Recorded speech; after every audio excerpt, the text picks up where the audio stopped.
Hi, and welcome back to Inspired to Game. I'm Sean. And I am Lola. Today, we are talking about Luthier, the art of the instrument. Now, this is by Paverson Games, who we want to thank for sending us this prototype to review.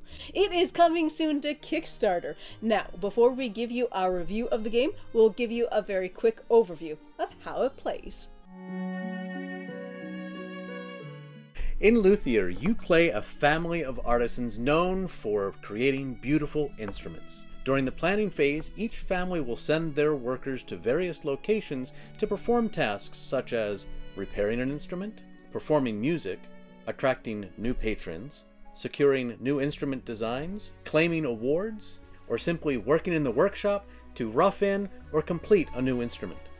During the resolution phase, players will take turns selecting a location to be resolved, the order of which is based on the skill level of the workers at that location and any accompanying apprentices. Your patrons will have requests to have certain instruments created or repaired, or to hear their favorite type of music performed.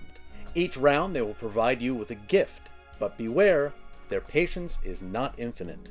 As you complete the request of each patron, their patience track will reset. However, if you ignore them too long, their patience will run out and they will abandon your family and you will lose prestige. Throughout the game, you will gain prestige through repairing instruments, creating instruments, performing music, or satisfying your patrons' requests. The best way to show off your skills is by securing the coveted first chairs in the orchestra. You can do this by repairing an instrument, performing a type of music, or crafting an instrument for a certain position. After 6 rounds, the game will end, and you will count out the amount of prestige you earned from patron awards, personal goals, and based on the number of first chairs you were able to secure in the orchestra. The family with the most prestige will be proclaimed the winners and the finest luthiers in all of Europe.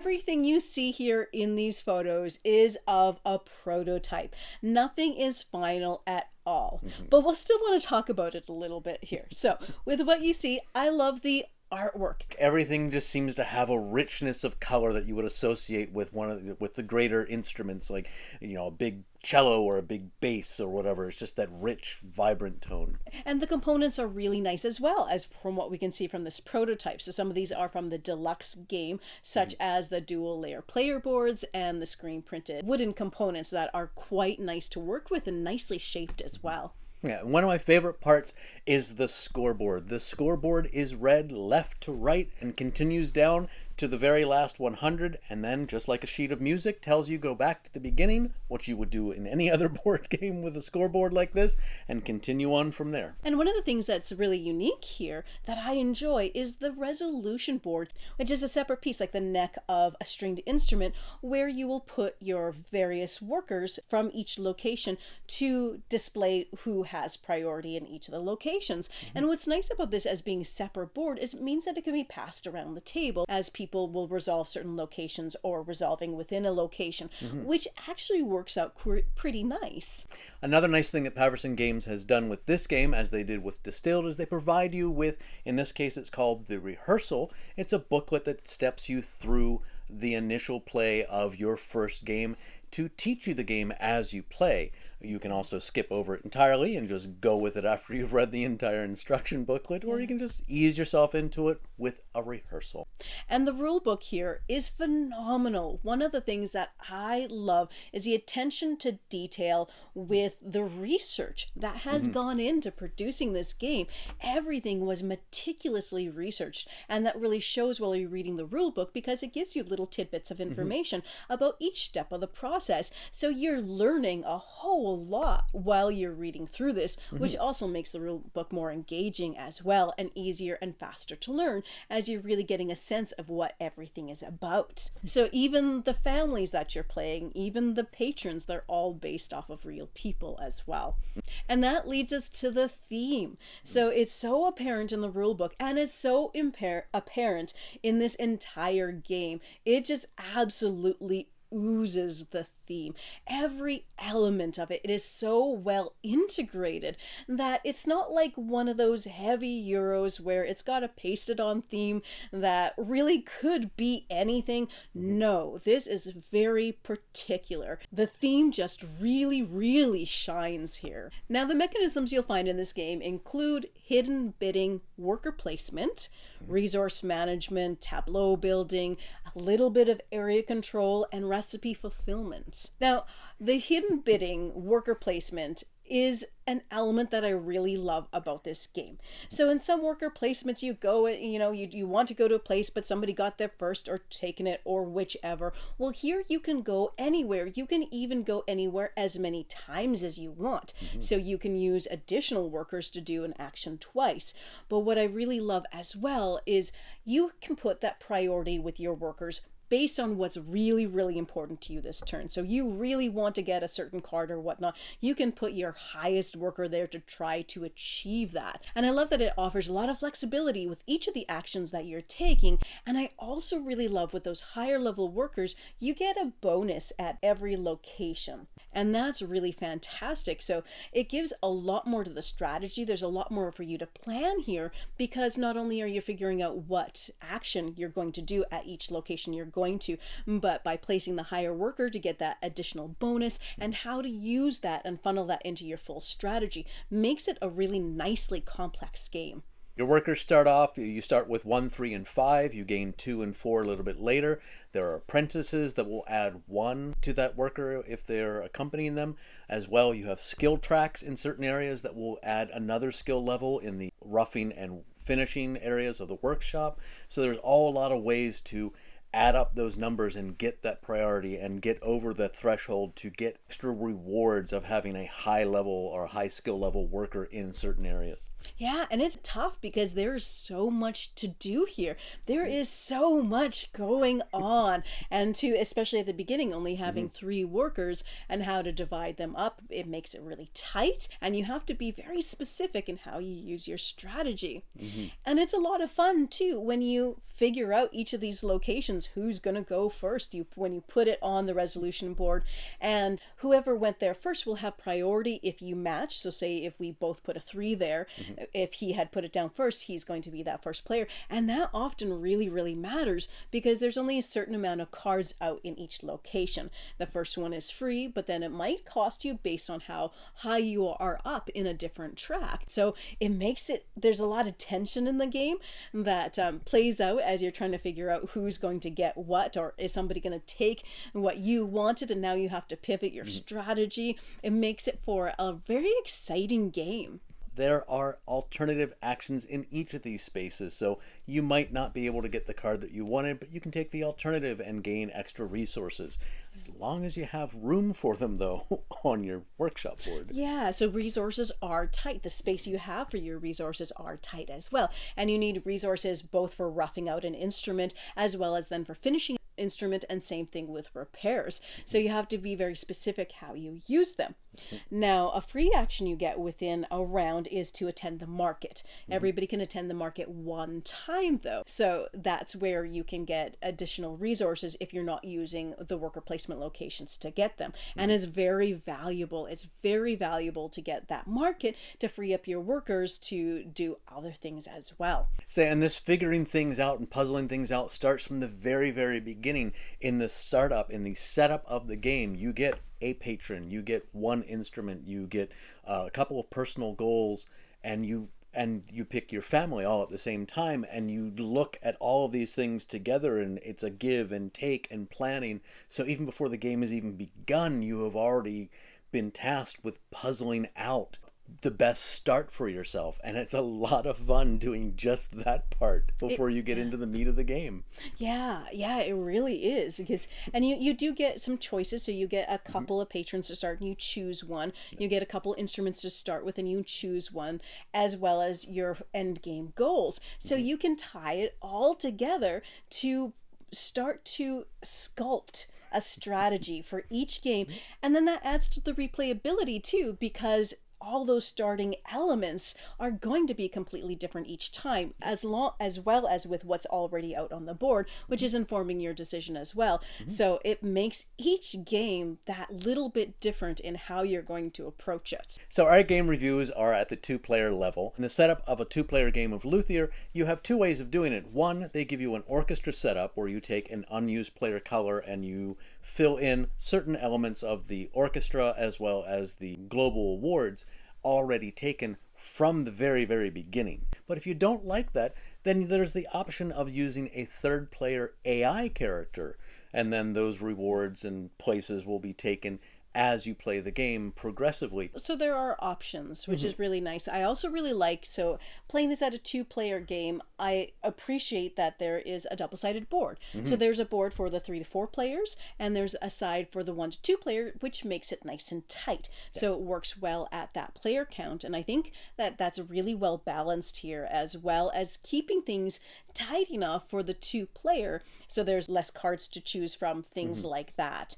And I can see how playing this at 3 and 4 players could be more exciting because of the bidding mechanism with the workers, having just more vying for cards and vying for being able to do things.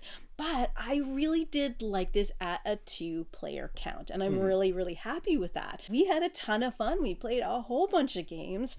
Each one of them was completely different, and yeah, we really enjoyed this at the 2-player count. And it was a lot of fun in those games to play with the different ways, because there's a lot of ways to score those prestige points throughout the game. One of the things I really love here as well is the flexibility of the patrons. So the patrons, they tend to all have an instrument that you do have to make for them to make them happy, but then the higher level ones that have 2 or 3 requests, these requests can often be filled in different ways by either doing a performance or doing a repair or making that associated instrument.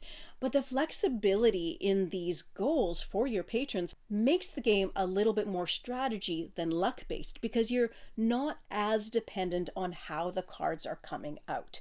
So say if there are no instruments of that matching type, well, maybe there's a repair, or maybe you just do a performance in that area. So having that extra flexibility in making your patrons happy adds to that strategy, and I really, really like that. That lowers the amount of luck that's here. And another way that they lower the luck is if you do definitely need a certain instrument or a certain performance. If you place a worker in that location with an apprentice, you can sacrifice that apprentice from the game and 10 resources to search through the deck to find that specific instrument or performance type that you're looking for. Yeah, and that's something I wanted to bring up specifically here, because I think that this is really fantastic, and it's an element that I actually really, really love about the game, because in a lot of Euro-based games which have cards, there can be a certain amount of luck if you're not getting the type of cards you need to meet your objectives. But here, because of that element, no matter what, if you absolutely needed to get a certain type of card and it hasn't been coming up, you can pay that steep cost in order to custom draw it from the deck, and that is really fantastic here. And one thing we haven't talked about so far at all is the different skill tracks. There are 3 of them. Once you get to a special worker in those areas, you get a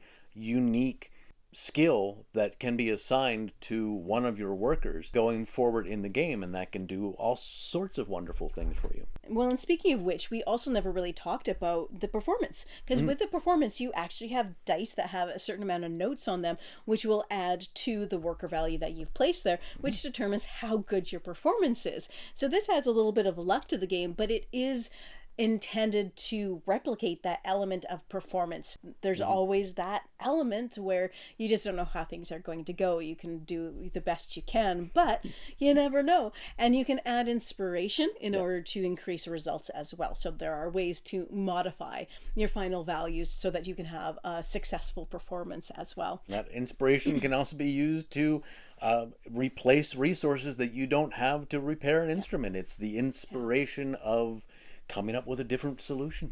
I really love how the patrons work here. So you can have a maximum of 3 patrons at a time, and each round they give you a new benefit, but you have to keep them happy by making them instruments or repairing them or performing or whichever. But I love that mechanism that each time you do something to make them happy and you assign them that card, and then their patience resets. So now you're going to get those benefits again, and you can keep kind of milking that until you complete them. And when they're complete, they give you great rewards, and they very often give you a benefit ongoing for future turns, whether it's getting a certain amount of resources or whichever. So there's a whole bunch of different benefits that they can offer. And that's so fantastic. It's wonderful working these patrons, keeping them happy, making the instruments that give you really, really good points, and so on and so forth. And then just amassing them with all the extra benefits they have. It makes it so much fun and satisfying. Now, my final thoughts here. I have to say, I love this game. This is well designed. It is masterfully put together. It is tight, and there's so much going on. So there's a ton of flexibility with your strategies. So for a heavy Euro game, this is absolutely delicious, and I absolutely love it. Yeah, I'm really excited. I love the way the game is put together, all the things that it puts in front of you to think about and plan with. I really can't wait to see how it all gets finalized and put together in the same vein as the way I love the way Distilled all fits together in its box. It's going to be really fantastic to see what they come up with. So if this sounds like a game that you might be interested in, check out their Kickstarter. We will have a link to that in the description below. And in the meantime, thank you so much for watching. If you've enjoyed this content, please support the channel by subscribing. And as always, happy gaming, folks. Now this is a game. It comes in a box and everything. It's got little tiny pieces. Your patrons have requests. They do. I'm not kidding you. They're so demanding. You learn with the long sleeve. Each turn you will send your family of workers out. Yay. Should I try it again? No? Yeah, I'm gonna have to cut that bit there. Which bit? Well, when I was like, I'm doing it one more time. Have we started again? In Luthier, you create a family of... No, that's a totally different... Yeah. That's just a shadow over here. Hi there. No. Buka! Sorry, Bear. Hi! Sorry, Bear. And it makes it very specific. I don't know what that means. And the components are just top notch. Yeah. Yep.